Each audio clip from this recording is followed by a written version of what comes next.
Okay, so I wanted to talk a little bit about this squash and stretch thing here that's happening up in this example. Can you click on that? Oh yeah, there you go. Okay, so let's do a real simple version of this. I've got my, I don't like that yellow. Let's make it a little brighter. Okay, so I've got my square here. And what I want to, so you always want to like plan out what you're doing, but I'm going to want this to come down from the top and then squish down and then bounce back into place. So we're going to do that over 2 seconds. So the part of my square that's not going to change is this bottom edge. So I'm going to move the anchor point there to the bottom. You can also do that using this anchor point tool. So let's go to 1 minute. We want it to smash down at 1 minute. So I'm going to hit, and this is going to be the square. So I'm going to hit P for position and hit the stopwatch thing. So that places it there. And then I'm going to move it up off the screen. So let's hit play and see how that looks. Okay, it comes into place real quick. I'm actually going to want to speed that up a little bit, I think.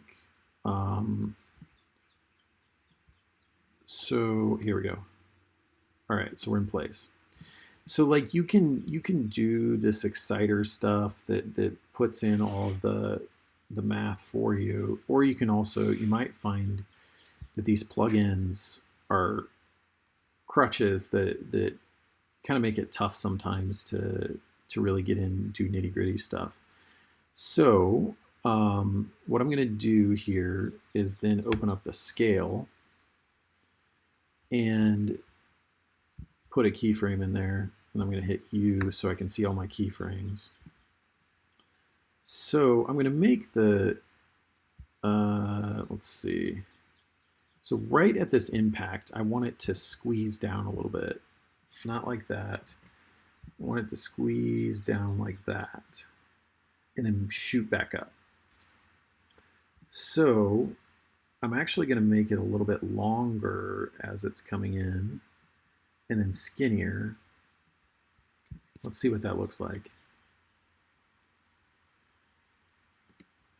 So we're not really seeing anything yet. So let's go here. It's going to shoot past its 100% height and then quickly come back down to 100. So let's see that. So you see how I've just like manually created that little bounce look thing. And then you can, spread it out, see what you think.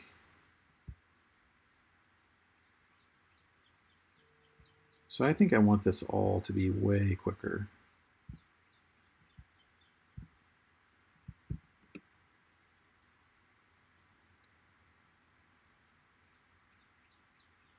Okay, so there we go. We've got it coming in and bouncing on an imaginary surface. And then you can think about like how you can make your drawings more and more complex to look like this, with drawing in like action lines and three-dimensional shape, and then the anticipation lines that burst away from the edges. But yeah, this thing kind of get you started here.